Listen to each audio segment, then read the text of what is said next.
Welcome to another episode of Casual Cinephilia, where enthusiastic amateurs talk very passionately about movies. I'm Ian. I'm Lorian, and today we are talking about a few Buster Keaton movies. Yeah, specifically The General and Steamboat Bill Jr. Yes. Which we came to not discover, because I discovered, but was known by Lorian and Jake, that it was predated Steamboat Willie. We didn't look that up. We didn't confirm that, did we? Nope. Whatever. We assumed. We assume it came out before. I believe it did. Sure. Anyways, I believe it did too. I believe hard enough it will be true. It's true. We're American, damn it. Anyways, these movies are history. Yep. Like, there's no other way to describe them. They are just absolute windows into the past of cinema, and also into the world that they were made in. Because, you know, the United States was in a completely different state in the 1920s. Right. Which we figured we'd do this since we are now currently in the 2020s. 1920s. Yeah. We're in the 1920s. We've looped back to the 1920s.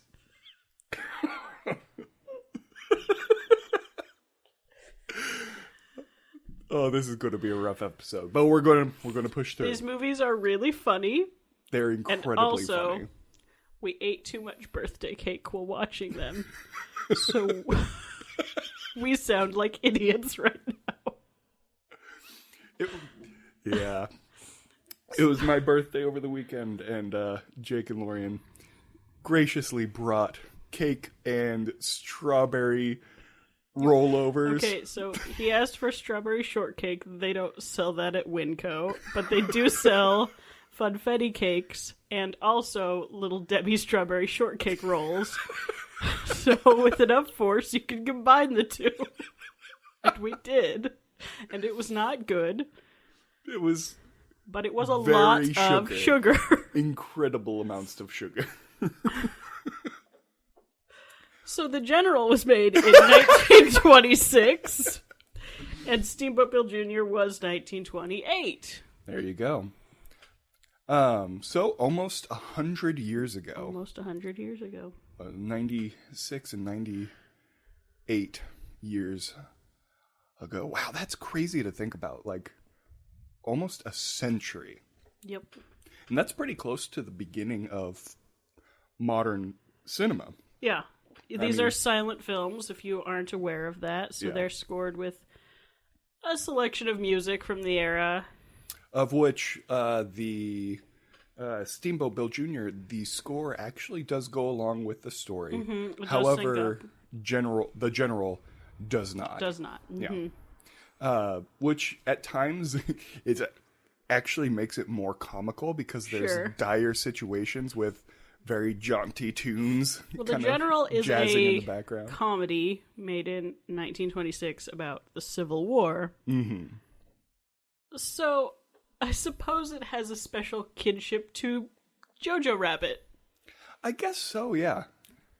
Like, if you think about it. It's a similar time span-ish. There are enough people who have witnessed the event that it's portraying comedically to be baffled.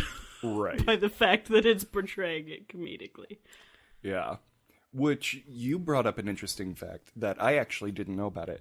But it was actually not a critical, but a financial failure. Right. It did not do well in its day. Yeah. And you look at it and you understand why. Because everyone in America would have had to have seen it at least 3 times to make back the budget for what that thing was. Right. It destroyed some trains. Multiple trains were destroyed. Like 100% completely 100% destroyed.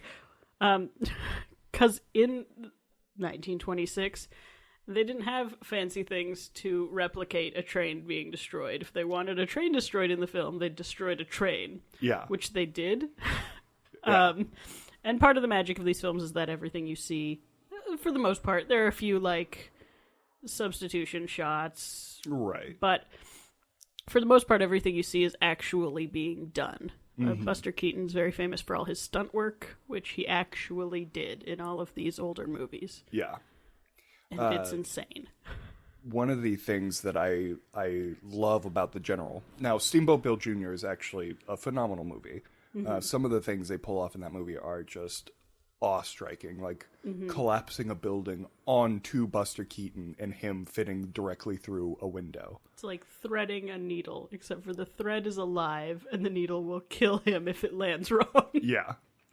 And so it in itself is beautiful, but The General is just on a whole different level of scale and things they were trying to achieve. Just the level of his stunts. And the stunts that other actors were doing. There was a cast of, 10 or 12 Union soldiers that he's chasing that are doing just as crazy stuff as Buster is. Right. Like, running around on top of trains, getting down onto the cow tosser, or whatever the cow prod, whatever the thing in the front of a train is. Scoop. The scoop. And, like, hooking onto other trains in transit. Moving. And they couldn't have... They did not hook trains to carts and have the camera moving with a these are moving trains. They are actual steam locomotives that they're doing all of this crap around. Yeah. And it blows me away that this team of people pulled this off. And, I don't know, I think... because it's so real, it doesn't feel real. Sure. It almost feels whimsical because because of modern cinema, like, you don't see that anymore. Right. You're just like, oh, they made that look really real. But you have to step back and be like, no. That's really real. Yeah. But the thing that I always am blown away by is there's a final scene. By the way, spoilers for two close to 100-year-old films. Oh my god, guys. Yeah. Take it. If you've ever taken any form of film appreciation class, you've already had these movies spoiled for you, whether you know it or not. Yeah. There are shots in these that are integral to literally any film course that you could take, any intro to film course. So, like, see them for sure, but, like, we're not ruining anything. Right. But there's a scene at the very end, and of course with any Buster Keaton movie, the plot is kind of secondary. You go into it to watch Buster Keaton be Buster Keaton. Right. But at the end, there's a large battle between the North and South forces on a river crossing. And this is just after a train crashed through a burning bridge and into the river, which they did. And then you realize that there's a scene in it where Buster Keaton shoots a cannon straight up, and it comes down on a dam that has been reducing the flow of water of that river. Sure. And then it blows up the dam and floods that area. And you realize they had to have gone in and dammed that part of the river to then blow it up to flood that part of the river. Yes. That is just absolute insanity. Yes. One, there's no way you could do that today. Right. And two, there'd be no one who would even think to do that. Right. It just wouldn't make sense. Yeah. It would be cheaper and easier to do it in post. Yeah. I mean... or on a soundstage if you were being real fancy. Like, don't get me wrong. I think CG is an art in itself. Like, what we can achieve today with CG is so impressive and so amazing. And the people the studios that do that are artists. Like, I have no doubt in my mind that those are artists. But there's something about Buster and his team doing this that you'll never be able to match. Well, I hate saying this, but the closest modern day equivalent we have to what Buster Keaton was doing are the John Wick movies. Really? You have stuntmen doing all the face work. Right, yeah. That's what his whole thing was. Well, I would also interject... they're not comedies. Well, I would interject Jackie Chan. Yeah, Jackie Chan is another good example. Yeah. But just, it's so rare nowadays because of insurance issues and all sorts of things to have the same guy doing the romantic scenes as is, you know, jumping off a building or spinning around, you know, like doing all of the physical stunts that are very dangerous stunts. They're not like, you know, riding a horse level stunts. They're the insane ones. Jumping off buildings. Right, jumping off buildings, threading yourself through a building, riding on the edge of a train, like parkouring up and down a steamboat. Sure. 4 stories of a steamboat. Hoisting a railroad tie onto your shoulder as a train approaches slowly to be scooped up by the front of it. Gotcha. Like So I'm gonna throw a plug out there.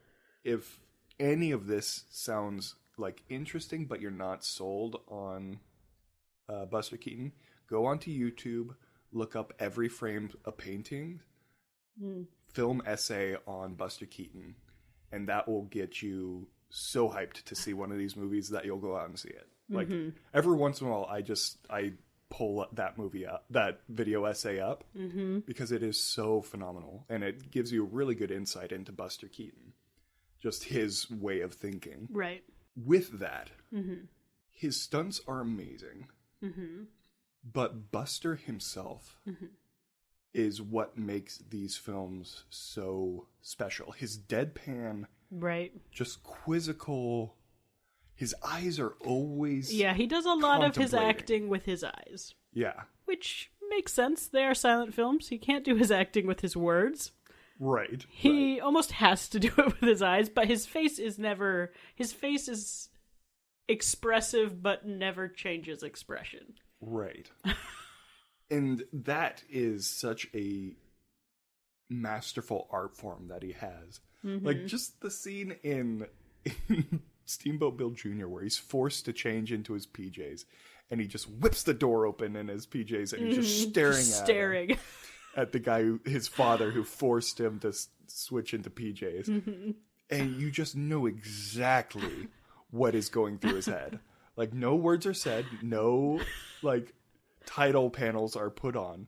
Yeah, his movies have very few title cards, if that's what worries you about silent film. Right. You don't have to do a ton of reading. Yeah, Buster Keaton actually went on record saying that he purposefully made every film with as few of title cards as he could put in. Right. If it wasn't necessary to the plot, he would remove it.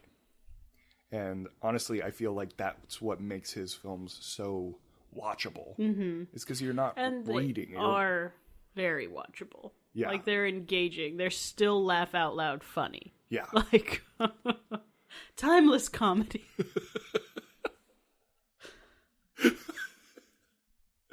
There's a scene right before one of the most iconic scenes of all time where the face of a building collapses forward onto Buster Keaton and he survives through the window.